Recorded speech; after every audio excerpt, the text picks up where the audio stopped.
আসসালামু আলাইকুম, সবাই কেমন আছেন? আমি রমিজ আপনাদের সাথে আজকে ঘুরে দেখাবো একটা সুন্দর বিল, যে বিলের সৌন্দর্য আপনাদের ঘুরে না দেখালেই নয়। কারণ এই সৌন্দর্য মুখে বলে প্রকাশ করা সম্ভব না। চলেন আজকে ঘুরে দেখাই আসাননগর গ্রামের একটা সুন্দর বিল। ভিডিওটি পছন্দ হইলে অবশ্যই একটা লাইক করবেন, একটা কমেন্ট করবেন, আর একটা শেয়ার করে বেশি বেশি আপনার ফ্রেন্ডদেরকে দেখার সুযোগ করে দেবেন। অবশেষে আমরা চলে আসলাম সেই বিলের ধারে। চলেন আজকে আপনাদের এই বিলটা পুরো ঘুরে দেখাবো।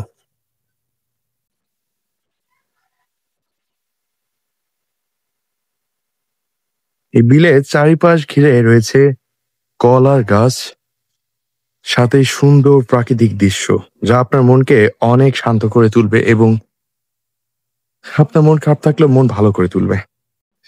তারপরে হুট করেই বিল দেখতে এসে একটা জিনিস তো করতেই হয়, যেহেতু বিল দেখতে এসেছি সেহেতু নৌকা তো চালাতে হবে।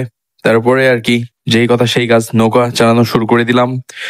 নৌকা চালাইতে চালাইতে এই দৃশ্য সত্যি আপনার মন শান্ত করে তুলবেই, কারণ নৌকা চালাইতে চালাইতে এত সুন্দর দৃশ্য হয়তো আর আপনি বিলের পাড়ে দাঁড়িয়ে কখনো এই সৌন্দর্য উপভোগ করতে পারবেন না।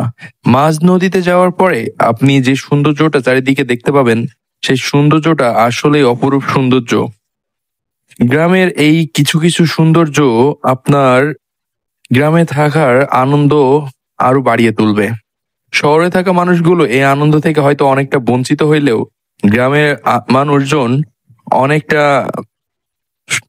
ভালোভাবেই এই আনন্দটা উপভোগ করে। চারিপাশটা এই বিলের চারিপাশটায় আপনার কলা গাছ দিয়ে সাজানো হয়েছে, যাতে বিলটাকে আরো সুন্দর দেখাচ্ছে। অবশেষে একটা কথাই বলতে চাই, জীবনে টাকা অনেক আসবে যাবে, কিন্তু আপনার ভ্রমণ বলেন, ঘোরাফেরা বলেন, এইগুলো কিন্তু আপনি সব সময় পাবেন না। সো বয়স থাকতে, সময় থাকতে লাইফটাকে একটু ঘোরার চেষ্টা করুন। ধন্যবাদ, সবাই ভালো থাকবেন।